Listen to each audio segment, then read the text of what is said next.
ಬೆಂಗಳೂರು ಗ್ರಾಮಾಂತರ ಜಿಲ್ಲೆ ಹೊಸಕೋಟೆ ತಾಲೂಕಿನ ಬೆಂಡಗಾನಹಳ್ಳಿಯಲ್ಲಿ ಜನವರಿ 21ರಿಂದ 2 ದಿನಗಳ ಕಾಲ ತಾಲೂಕು ಮಟ್ಟದ ಅಧಿಕ ಹಾಲು ಕರೆಯುವ ಸ್ಪರ್ಧೆಯನ್ನು ಏರ್ಪಡಿಸಲಾಗಿದೆ ಎಂದು ಬಮಲ್ ನಿರ್ದೇಶಕ ಬಿ.ವಿ. ಸತೀಶ್ ಗೌಡರು ತಿಳಿಸಿದ್ದಾರೆ.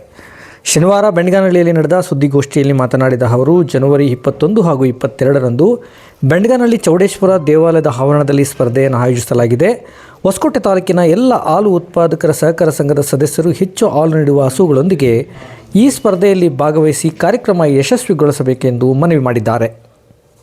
ಈ ಸ್ಪರ್ಧೆಯಲ್ಲಿ ವಿಜೇತರಿಗೆ ಪ್ರಥಮ ಬಹುಮಾನವಾಗಿ 1 ಲಕ್ಷ ರು, ಎರಡನೇ ಬಹುಮಾನವಾಗಿ 75,000 ರು ಹಾಗೂ ಮೂರನೇ ಬಹುಮಾನವಾಗಿ 50,000 ರುಗಳು ಹಾಗೂ ಸಮಾಧಾನಕರ ಬಹುಮಾನಗಳನ್ನು ನೀಡಲಾಗುವುದು ಎಂದು ಅವರು ತಿಳಿಸಿದ್ದಾರೆ. ಹಾಲು ಕರೆಯುವ ಹಸುಗಳ ಸ್ಪರ್ಧೆಯನ್ನು ತಾರೀಕು 21, 22ರಂದು ನಮ್ಮ ಬೆಂಡಗಾನಹಳ್ಳಿ ಚೌಡೇಶ್ವರಿ ಆವರಣದಲ್ಲಿ ಏರ್ಪಡಿಸಿದ್ದು, ತಾಲೂಕಿನ ಎಲ್ಲ ರೈತ ಬಾಂಧವರು, ಹಾಲು ಕರೆಯುವ ಎಲ್ಲ ರೈತ ಬಾಂಧವರು ಬಂದು ಇದನ್ನು ಸ್ಪರ್ಧಿಸಿ ಇದರಲ್ಲಿ ಅತ್ಯಧಿಕ ಹಾಲನ್ನು ಕರೆದು ಸದುಪಯೋಗ ಪಡಿಸ್ಕೊಬೇಕು ಅಂಥೇಳಿ, ಮತ್ತು ನಾವಿಲ್ಲಿ ಬರ್ತಕ್ಕಂಥ ಎಲ್ಲ ಈ ರೈತರಿಗೆ ಏನು ಬೇಕೋ ಎಲ್ಲ ಸೌಲಭ್ಯಗಳನ್ನು ಒದಗಿಸ್ತೀರಿ. ಮತ್ತು ಶಾಸಕರಾದ ಶರತ್ ಬಚ್ಚೇಗೌಡರು ಒತ್ತಾಯದ ಮೇರೆಗೆ ಸೂಲುಬೆಲೆಯಲ್ಲಿ ಮಾಡಲೇಬೇಕು, ಸೂಲುಬೆಲೆ ಹೋಬಳಿಯಲ್ಲಿ ಅಂತ ಹೇಳಿದರು. ಸೂಲುಬೆಲೆಯಲ್ಲಿ ಸೂಕ್ತವಾದ ಜಾಗ ಇಲ್ಲ, ಅದರಿಂದ ನಮ್ಮ ಬೆಂಡಗಾನಹಳ್ಳಿಯಲ್ಲಿ ಎಲ್ಲ ಸೌಲಭ್ಯಗಳು ಇರೋದ್ರಿಂದ ಇಲ್ಲಿ ಹಮ್ಮಿಕೊಂಡಿದ್ದೀರಿ. ದಯಮಾಡಿ ಇದು ತಾಯಿ ಚೌಡೇಶ್ವರಿ ಆಶೀರ್ವಾದದಿಂದ ಯಶಸ್ವಿ ಆಗಬೇಕು ಅಂತೆಲ್ಲ ತಮ್ಮೆಲ್ಲ ನಮ್ಮ ನೌಕರ ಸಂಘದ ಅಧ್ಯಕ್ಷರಾದಂಥ ವಿಜಯಕುಮಾರ್ ಅವರು ಎಲ್ಲ ಮುಖ್ಯ ಕಾರ್ಯನಿರ್ವಹಣಾ ಅಧಿಕಾರಿಗಳಿಗೆ ಎಲ್ಲರಿಗೂ ಹೇಳಿ ಸ್ಪರ್ಧೆ ಮಾಡೋದಕ್ಕೆ ಒಂದು ಅವಕಾಶ ಕೊಡಬೇಕು ಅಂತ ತಮ್ಮಲ್ಲಿ ಕೇಳ್ಕೊಳ್ತೀನಿ. ಹೊಸಕೋಟೆ ತಾಲೂಕಿನಲ್ಲಿ ತಾಲೂಕು ಮಟ್ಟದ ಅಧಿಕ ಹಾಲು ಕರೆಯುವ ಸ್ಪರ್ಧೆಯನ್ನು ದಿನಾಂಕ 21 ಮತ್ತು 22 ಜನವರಿ 26 ದಿನಾಂಕದಂದು, ಅಂದರೆ ಬುಧವಾರ ಗುರುವಾರ, ಬೆಂಡಗಾನಹಳ್ಳಿ ಗ್ರಾಮದಲ್ಲಿ ಚೌಡೇಶ್ವರಿ ದೇವಾಲಯದ ಆವರಣದಲ್ಲಿ ಅಧಿಕ ಹಾಲು ಕರೆಯುವ ಸ್ಪರ್ಧೆಯನ್ನು ಹಮ್ಮಿಕೊಂಡಿದ್ದೀವಿ. ಇದರ ಸಂಪೂರ್ಣ ಮಾರ್ಗದರ್ಶನ ಬಂದು ನಮ್ಮ ಶಾಸಕರು ಹೊಸಕೋಟೆ ವಿಧಾನಸಭಾ ಕ್ಷೇತ್ರ ಹಾಗೂ ಅಧ್ಯಕ್ಷರು ಕಿಯೋನೆಕ್ಸ್ ಸಂಸ್ಥೆ ಶ್ರೀ ಶರತ್ ಕುಮಾರ್ ಬಚ್ಚೇಗೌಡರ ಮಾರ್ಗದರ್ಶನದಲ್ಲಿ, ಮತ್ತು ನಮ್ಮ ಬಮೂಲ್ನ ನಿರ್ದೇಶಕರಾದಂಥ ಶ್ರೀ ಸತೀಶ್ ಗೌಡರ ನೇತೃತ್ವದಲ್ಲಿ ಈ ಕಾರ್ಯಕ್ರಮವನ್ನು ಹಮ್ಮಿಕೊಂಡಿದ್ದೀವಿ. ನಡೀತಕ್ಕಂಥ ಕಾರ್ಯಕ್ರಮಕ್ಕೆ ಒಂದು ಪ್ರೆಸ್ ಮೀಟ್ ಕೊಟ್ಟರೆ ಹೆಚ್ಚು ನಮ್ಮ ತಾಲೂಕಿನ ಹೈನುಗಾರರಿಗೆ ತಲುಪುತ್ತೆ ಅಂತಕ್ಕಂಥ ಉದ್ದೇಶದಿಂದ ನಿಮ್ಮನ್ನೆಲ್ಲ ಕರೆಸಿದ್ದೀವಿ. ಸಾಯಂಕಾಲ 5 ಗಂಟೆ ಒಳಗಡೆ ನಮ್ಮ ತಾಲೂಕಿನಲ್ಲಿ ಯಾರು ಆಸಕ್ತಿ ಪಡ್ತಾರೆ, ನಮ್ಮ ತಾಲೂಕಿನವರೇ ಆಗಿರಬೇಕು, ಅದು ಕಂಡೀಷನ್ ಇರ್ತದೆ. ನಮ್ಮಲ್ಲೇ ಒಂದು ವ್ಯಾಕ್ಸಿನೇಷನ್ ಮಾಡಿರ್ತಕ್ಕಂಥದ್ದು ಬಂದು ಭಾರತ್ ಪಶುಧನ ಆ್ಯಪಲ್ಲಿ ಎನ್ರೋಲ್ ಆಗಿರ್ತಾರೆ. ಮತ್ತು ನಾವು ಇಲ್ಲಿ ಕಂಡೀಷನ್ ಹಾಕಿದ್ದೀವಿ, 1 ತಿಂಗಳ ಕಾಲ ಅವರು ನಮ್ಮ ಸ್ಥಳೀಯ ಹಾಲು ಉತ್ಪಾದಕ ಸಹಕಾರ ಸಂಘದಲ್ಲಿ ಹಾಲು ಹಾಕಿರಬೇಕು ಆ ಹಸುವಿಂದ ಅಂತಕ್ಕಂಥದ್ದಿದೆ.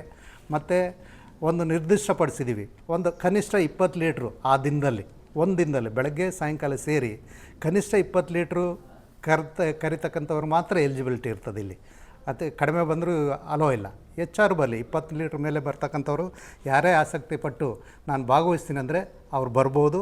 ಅದಕ್ಕೆ ಒಂದು ಅಪ್ಲಿಕೇಶನ್ ಫಾರ್ಮೆಟ್ ಇರ್ತದೆ. ನಮ್ಮ ಡಾಕ್ಟ್ರು ಮತ್ತು ನಮ್ಮ ಹಾಲು ಉತ್ಪಾದಕ ಸಹಕಾರ ಸಂಘಗಳ ಕಡೆಯಿಂದ ಸಹಿ ಪಡೆದು ಬರಬೇಕು, ಇವರು ಹಾಲು ಹಾಕ್ತಾಯಿದ್ದಾರೆ, ಇವರು ನಮ್ಮವರೇ ಅಂತಕ್ಕಂಥದ್ದನ್ನೆಲ್ಲ ಒಂದು ದೃಢೀಕರಣಕ್ಕೆ ಅದಕ್ಕೊಂದು ಆಧಾರ ಲಗತ್ಸ್ಬಿಟ್ಟು ಆವತ್ತೊಂದು ದಿವಸ ಹಿಂದಿನ ದಿವಸ ನಾವು ಬುಧವಾರ 21ನೇ ತಾರೀಕು ಸಂಜೆ 5 ಗಂಟೆ ಒಳಗಡೆಗೆ ನಮ್ಮಲ್ಲಿ ಇಲ್ಲಿ ಬಂದು ರಿಜಿಸ್ಟರ್ ಮಾಡಿಸ್ಕೊಳ್ಬೇಕು. ಕಾರ್ಯಕ್ರಮವನ್ನು ಪಶುಪಾಲನಾ ಇಲಾಖೆ ಮುಖಾಂತರ ಇದನ್ನ ಹೆಚ್ಚು ಹಾಲು ಕರೆಯುವ ಸ್ಪರ್ಧೆನ ನಾವು ಆಯೋಜನೆ ಮಾಡ್ಕೊಂಡು ಬರ್ತಾ ಇದ್ವಿ. ಹಿಂದೆ ನಾವು ಒಂದ್ಸಲ ಮಾಕನಹಳ್ಳಿ ಮಾಡಿದ್ವಿ, ತತ್ನೂರಲ್ಲಿ ಮಾಡಿದ್ವಿ. ಈ ಹೋದ ಸಲ ನಾವು ಬಹಳ ವಿಜೃಂಭಣೆಯಿಂದ ನಮ್ಮ ಶಾಸಕರಾದಂಥ ಶರತ್ ಬಚ್ಚೇಗೌಡರು ಹಾಗೆಯೇ ಆ ಭಾಗದ ನಮ್ಮ ರಾಜಶೇಖರ್ ಗೌಡರ ನೇತೃತ್ವದಲ್ಲಿ ಬಹಳ ಅಚ್ಚುಕಟ್ಟಾಗಿ ನಾವು ನಂದಗುಡಿಯಲ್ಲಿ ಮಾಡಿ ಅಲ್ಲಿ ಒಳ್ಳೆ ಬಹುಮಾನವನ್ನು ಕೊಟ್ಟು ಅತಿ ಹೆಚ್ಚು 48 ಲೀಟರ್ ನಮ್ಮ ಹೊಸಕೋಟೆ ತಾಲೂಕಿನ ಒಂದು 48 ಲೀಟರ್ ಪ್ರತಿದಿನ ಹಾಲು ಕರೆಯುವಂತ ಒಂದು ವ್ಯವಸ್ಥೆಯನ್ನಾಗಿತ್ತು. ಇದು ಉದ್ದೇಶ ಒಂದೇ, ನಮ್ಮ ಹಾಲು ಉತ್ಪಾದಕರು ಇದರಲ್ಲೇ ಹೈನುಗಾರಿಕೆಯನ್ನೇ ತೊಡಗಿಸಿಕೊಂಡಿರೋದಕ್ಕೆ ಇದು ಒಂದು ಉತ್ತೇಜನ ಕೊಡುವಂತ ಒಂದು ಕಾರ್ಯಕ್ರಮ ಅಷ್ಟೇ. ಇದರಲ್ಲಿ ಯಾವುದೇ ಕಾಂಪಿಟೇಷನ್ ಮಾಡಿ ಅದರಲ್ಲಿ ನಾವು ಪ್ರೈಸ್ ತಗೋಬೇಕು ಅನ್ನೋ ಉದ್ದೇಶ ಅಂತಲ್ಲ. ನಮ್ಮ ಹೊಸಕೋಟೆ ತಾಲೂಕಲ್ಲಿ ಬೇರೆ ಬೇರೆ ತಾಲೂಕಿಗೆ ಕಂಪೇರ್ ಮಾಡಿದಾಗ ಹೊಸಕೋಟೆ ತಾಲೂಕಲ್ಲಿ ನಮ್ಮ ಬೆಂಗಳೂರು ಹಾಲು ಕೂಟಕ್ಕೆ ಒಳ್ಳೆ ಉತ್ತಮ ಗುಣಮಟ್ಟದ ಬಹಳ ಹೆಚ್ಚು ಹಾಲನ್ನ ಕೊಡುವಂತ ಒಂದು ತಾಲೂಕು. ಈ ಒಂದು ಕಾರ್ಯಕ್ರಮವನ್ನ ಈ ವರ್ಷ 2026ನೇ ಇಸ್ವಿಯಲ್ಲಿ ನಾವು ಮಾಡಬೇಕು ಅಂತ ನಮ್ಮ ಶಾಸಕರಾದ ಶರತ್ ಬಚ್ಚೇಗೌಡರ ನಾವು ಕಳಕಳಿಯಿಂದ ನಾವು ಕೇಳ್ಕೊಂಡಾಗ ಅವರು ನಮ್ಮ ಸೂಲ್ಬೆಲೆ ಹೋಬಳಿನಲ್ಲಿ ಬೆಣಗಾನಹಳ್ಳಿ ಸೂಕ್ತವಾದ ಸ್ಥಳ ಅಂತ ಹೇಳಿದ್ರು. ಅದಕ್ಕೆ ನಮಗೆ ಸಂಪೂರ್ಣವಾದ ಸಹಕಾರ ಕೊಡ್ತಾ ಇರ್ತಕ್ಕಂಥವ್ರು ನಮ್ಮ ತಾಲೂಕಿನಿಂದ ಈ ವರ್ಷ ನೂತನವಾಗಿ ಆಯ್ಕೆಯಾಗಿರ್ತಕ್ಕಂಥ ನಮ್ಮ ಸತೀಶ್ ಗೌಡರು. ಯಾಕಂದ್ರೆ ಸತೀಶ್ ಗೌಡರು ಕೂಡ ಒಬ್ಬ ದೊಡ್ಡ ಹಾಲು ಉತ್ಪಾದಕರು ಹೊಸಕೋಟೆ ತಾಲೂಕಲ್ಲಿ ಅಂತ ಹೇಳಿದ್ರೆ ತಪ್ಪಾಗಲ್ಲ. ಅವರು ಕೂಡ ಆ ಒಂದು ಹೈನು ರಾಸುಗಳನ್ನ ನಿರ್ವಹಣೆ ಮಾಡಿ ಅತಿ ಹೆಚ್ಚು ಹಾಲನ್ನ ಇವತ್ತು ಹೊಸಕೋಟೆ ತಾಲೂಕಲ್ಲಿ ನಮ್ಮ ಬೆಂಗಳೂರು ಹಾಲು ಕೊಟ್ಟಕ್ಕೆ ಒಳ್ಳೆ ಗುಣಮಟ್ಟ ಸುಮಾರು 4.5 5 ಪ್ಯಾಟ್ ಬರುವಂತ ಹಾಲು ಗುಣಮಟ್ಟದ ಹಾಲನ್ನ ಇವತ್ತು ನಾವು ಬೆಂಗಳೂರು ಡೈರಿಗೆ ಇಲ್ಲಿಂದ ಸರಬರಾಜು ಮಾಡ್ತಾ ಇರ್ತಕ್ಕಂಥದ್ದು. ಹಾಗಾಗಿ ನಾವು ಇದೇ ಗ್ರಾಮದಲ್ಲಿ ಇವತ್ತು ನಾವು 21ನೇ ತಾರೀಕು ಮತ್ತು 22ನೇ ತಾರೀಕು ಅತಿ ಹೆಚ್ಚು ಹಾಲು ಕರೆಯುವ ಸ್ಪರ್ಧೆಯನ್ನು ನಾವು ಇಲ್ಲಿ ಆಯೋಜನೆ ಮಾಡ್ತಾ ಇದ್ದೀವಿ. ಇದಕ್ಕೆ